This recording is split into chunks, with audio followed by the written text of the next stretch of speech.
everyone, it's Candace Craw-Goldman here from quantumhealers.com.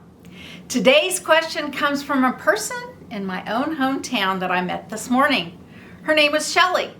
Shelley asked me a very common and a very important question that comes up for both clients and practitioners of quantum healing. Do you have to believe in reincarnation for quantum healing or past life regression to work? Well, whether you're curious about QHHT, BQH, or any kind of past life regression in general, you might wonder if belief is a prerequisite. Is it required? Does a strong belief that we have all lived many lives before this one help to make sessions more successful? Okay, well, we're going to go through the basics and also recall some things Dolores Cannon has stated on this subject. So believe it or not, in the early days of Dolores' work, she encountered many skeptical people and actually not that many potential subjects. She sometimes had to travel far for people to even let her regress them. It's true. And in those days, many, if not most people told her that they didn't believe in reincarnation. She didn't even really have clients per se in those very early days. So she actively looked for interested and willing volunteers. But even though most people in Arkansas at that time, so this would have been the late 60s, early 70s even, they did not believe in reincarnation, remarkable things would occur and wonderful things began to happen for those who decided to help out Dolores.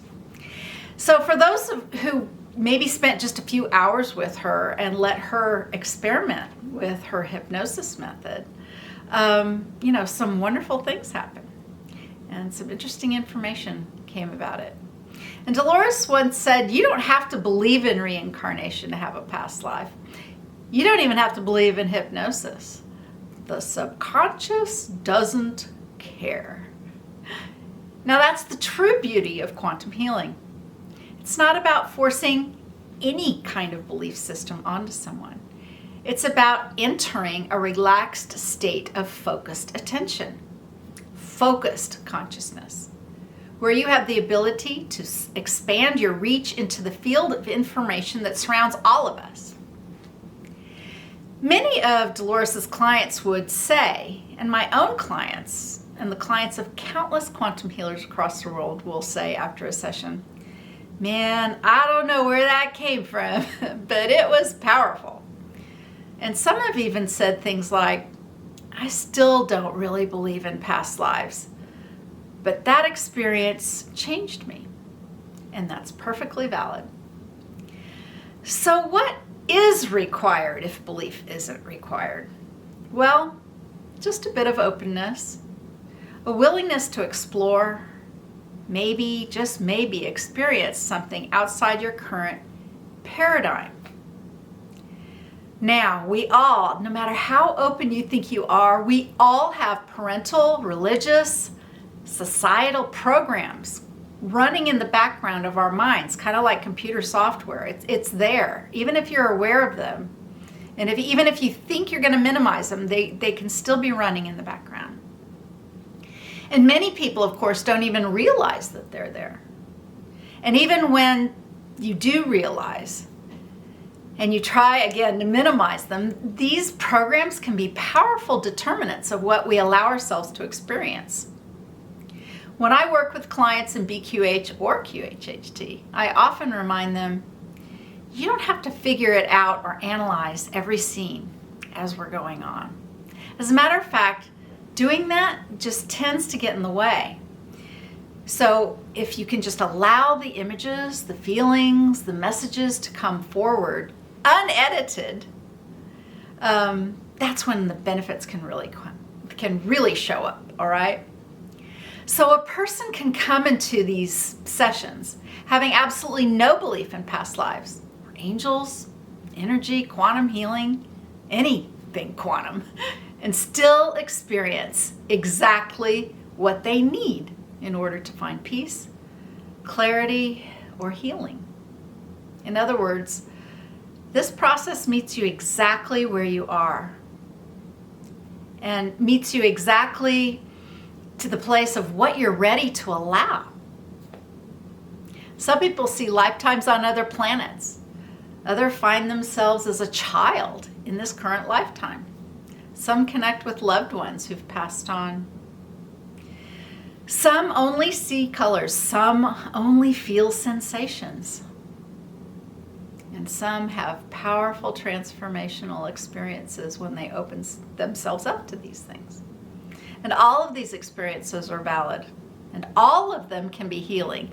Even the sessions that seem predictable or basic, or even some of my favorites, to be clear, that where it seemed like nothing happened. Even those nothing happened sessions can shift things. It's true. And when I was talking to Shelley this morning, she asked a follow-up that most people ask. But what if it's just imagination? And of course, that's another common concern. Everyone wants to know, what if I'm just making it up? Now, most quantum healers, including myself, and even Dolores, had clients ask this question many times. And Dolores would say, imagination is the language of the subconscious. And I've often said, imagination is the language of the higher self. Imagination is how this inner mind and these expanded states communicate with us. Now, whether the story that's presented is real in a historical sense, it doesn't matter nearly as much as the healing or the insight it brings. And interestingly enough, early in Dolores' career, she did do a lot of research and cross-referencing in an attempt to prove or validate the accuracy of her sessions. But soon enough, she set all of that aside.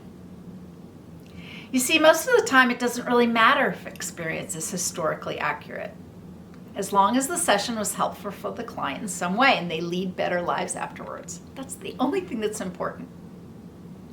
Sometimes the higher self will say directly, this was shown in this way because it was the easiest way for the conscious mind to understand. And I've seen it time and time and again. Someone receives a symbolic story, sometimes even in a comic book kind of atmosphere, and it unlocks and releases deep trauma, or it brings physical relief, or it provides answers they've been chasing for years. So, as best as you can, don't worry if you feel like you're just imagining, because the transformation can be very real. And by the way, belief can shift anyway. Here's the funny part. People can start by saying, I don't believe in reincarnation, and leave the session saying, well, I'm not sure what I believe now, but that was so real. I've had them sit at the edge of their bed, like with their eyes as wide as moons, just blinking. But I've also had clients contact me weeks or months later and say, I can't stop thinking about what I saw. I've changed how I see the world, and I understand myself so much better. But some, even when they say they felt ambivalent after the session, sometimes some time has to pass, and only after this time passed did they realize how perfectly relevant their session experience was. And so once again, it's not about converting anyone to a belief system. It's about giving them the space and support to connect with their own expanded consciousness, however it is available and comes through. And that's in a lot of different ways. So sometimes to help that happen, though, sometimes a little support is all that's needed. Truth is personal. Healing is personal. It can come in many different forms. And BQH in particular allows and honors that uniqueness. In Beyond Quantum Healing, we emphasize flexibility and practitioner freedom. No rigid rules, no dogma, just holding space for the mystery to unfold using all the tools you have in your own personal toolbox, no limits. And there are practitioners out there who are using tools that I don't use. Use all your tools. So do you have to believe in reincarnation for it to work? Nope. You just have to be willing to get your mind relatively quiet And let the process do what it does best, which is connect you to your own deeper awareness. And maybe, just maybe, you'll walk away with a story you never expected or a healing you didn't really think was possible. Okay. If you're a practitioner watching this, don't worry if your client says, I don't believe in past lives. Just nod, smile, and say, that's totally fine. Let's just see what happens. If you're someone curious about having a session, give yourself permission to not have it all figured out first. Let your subconscious, let your higher self, let that expanded awareness help you to do the talking. So thanks for joining me today, friends. If this video was helpful, please feed the algorithm, and like and subscribe. And feel free to share your thoughts or experiences in the comments below, especially if you've had a session and weren't sure that you believed what was going on or what you believed going into that session. I'd love to know more. And I'd love to hear how it went for you. And if you have a question about anything energy healing, anything about quantum healing, anything about Dolores that I might know, send it in. Love to answer you.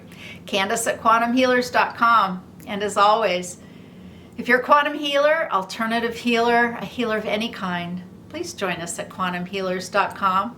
We are a guru-free community and open and ready for you. We celebrate freedom.